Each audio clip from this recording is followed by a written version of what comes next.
How can one of the poorest countries on Earth also be one of the happiest? Welcome to Nepal, a land of sky-high mountains, sacred temples, and people who prove that joy doesn't come from what you own, but how you live. Stay until the end, because what you'll see here might just change how you think about happiness. Every journey in Nepal usually begins in Kathmandu, the capital. It's chaotic, colorful, and completely alive. Motorbikes weave through narrow lanes. Vendors sell everything from prayer beads to momos, the local dumplings. You'll hear honking, chanting, laughter. It's all part of the rhythm. The city is home to some of the most sacred sites in the country. Buddhanath Stupa, for example, stands tall and serene. It's one of the largest stupas in Asia, and watching the locals walk around it clockwise while spinning prayer wheels feels almost hypnotic. The smell of butter lamps fills the air, and every corner tells a story. Then there's Swayambhunath, also called the Monkey Temple, sitting on a hill overlooking the valley. It's one of Nepal's oldest religious sites. From the top, you can see the whole of Kathmandu spread out below, a mix of ancient temples and modern chaos all coexisting. But even amid the busy streets, there's something peaceful about Kathmandu. Maybe it's the way people go about life with calmness, no matter what's happening around them.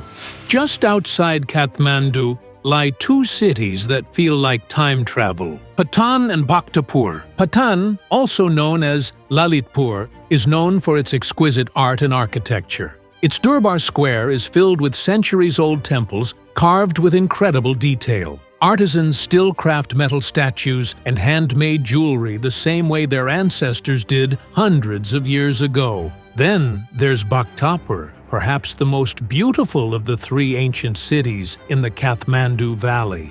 Walking through its brick-paved streets feels like stepping into a living museum. The Nyatapola Temple, with its 5-tiered roof, towers above the square, and locals still make pottery in the sun, shaping clay, as they've done for generations.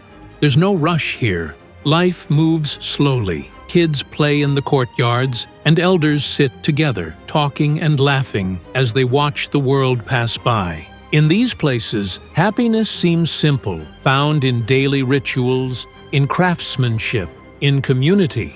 About 125 miles west of Kathmandu lies Pokhara, a place that feels like a deep breath after the chaos of the capital. Pokhara is the kind of city that steals your heart without even trying. Nestled beside Phua Lake, it's surrounded by green hills and guarded by the majestic Annapurna Range, some of the most beautiful mountains in the world. When the morning sun hits the snow peaks and reflects on the lake's still surface, it's pure magic. Locals paddle across the water in colorful boats, while paragliders float high above the city like tiny specks in the sky. This is also where many trekkers begin their journey into the Himalayas, to places like Annapurna Base Camp or the Poon Hill Trail. But you don't have to trek to feel inspired here. You can just sit by the lake, sip a cup of coffee, and watch the clouds drift by. Pokhara has a slower rhythm, one that makes you forget about time. The streets are lined with cozy cafes, art shops, and small temples. At night, the sound of live music fills the air. It's no wonder many travelers plan to stay for a few days and end up staying for weeks. Of course, no story about Nepal would be complete without the Himalayas. They aren't just mountains, they're sacred, timeless, and central to everything that makes this country special. 8 of the world's 14 highest peaks lie within Nepal's borders, including the greatest of them all, Mount Everest, known locally as Sagarmatha. But beyond Everest, the entire range is filled with beauty that's hard to describe. Villages cling to cliffsides, yaks graze on alpine meadows, and prayer flags stretch across trails, sending blessings into the wind. For trekkers, this is paradise. The Everest Base Camp Trek, the Annapurna Circuit, and the Langtang Valley are among the most famous routes. Each offers a mix of stunning landscapes and warm hospitality from local villagers. There's a saying here, the mountains call and you must go. But in Nepal, it feels deeper than that. The mountains don't just call, they teach. They remind you of your smallness, of how fragile and yet beautiful life can be. Even in the harshest environments, people here live with grace. Sherpas, known for their incredible strength and spirit, carry supplies up impossible slopes, yet they greet you with laughter and kindness. Their resilience is humbling. It's no wonder visitors often describe trekking in Nepal as life-changing. It's not only about reaching a destination, but about everything learned along the way. Far from the icy peaks of the north lies Lumbini, a peaceful town in southern Nepal. It's one of the most sacred places on earth, the birthplace of Siddhartha Gautama, who became the Buddha. This isn't just a pilgrimage site, it's a symbol of peace itself. The air here feels different, calm and meditative. Monks from around the world walk barefoot through the gardens, chanting softly, while prayer flags hang between trees. At the heart of it all is the Maya Devi Temple, marking the exact spot where Buddha was born over 2,500 years ago. Nearby are monasteries built by countries from all over the world: Thailand, Japan, China, Germany, each reflecting its own architectural style, yet coexisting in harmony. It's a powerful reminder of what Nepal stands for: unity in diversity, spirituality over materialism, and peace over conflict.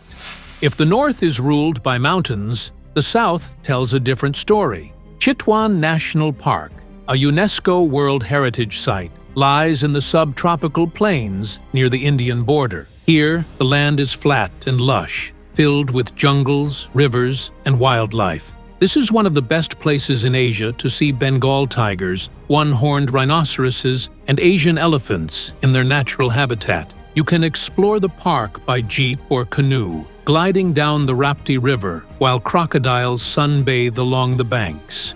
Birds fill the air with sound, and local guides, often from the Tharu community, share stories passed down through generations. It's wild, raw, and beautiful in its own unique way. But what makes Chitwan special isn't just the animals, it's how the people live alongside them. The local Tharu people have coexisted with the jungle for centuries. Their colorful dances, mud-walled houses, and warm hospitality make the experience even richer. It's a glimpse into a way of life that's deeply connected to nature, a kind of harmony that's becoming rare in the modern world.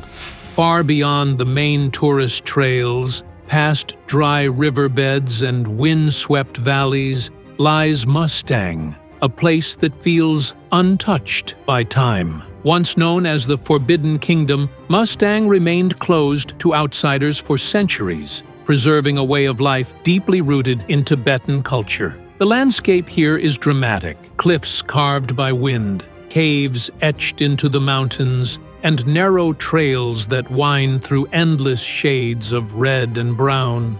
The walled city of Lo Manthang sits at the heart of it all. Its ancient monasteries glow with faded murals, prayer flags ripple in the cold air, and monks chant softly behind thick wooden doors. Everywhere you go in Mustang, there's silence, the kind that feels sacred. Life is simple here, hard but content. People depend on the land and the rhythm of the seasons. And even though the winds can be harsh, the smiles are always warm. It's a place that shows how beauty can exist in the harshest environments and how happiness can thrive where the world forgot to look.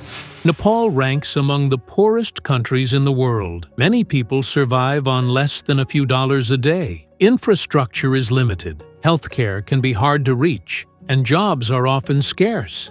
And yet, you rarely see despair in the faces of those who live here. There's a quiet strength in how people handle challenges. When something breaks, they fix it. When times get hard, they help each other. Happiness here doesn't depend on comfort or convenience. It comes from connection to others, to faith, to nature. Travelers often leave Nepal with a changed perspective. They arrive expecting to see poverty, but they leave seeing richness of another kind, in smiles, in traditions, in the way people care for each other. There's a lesson hidden in that contrast. Maybe the modern world, with all its progress, forgot something Nepal still remembers: that joy doesn't come from more things, but from more meaning.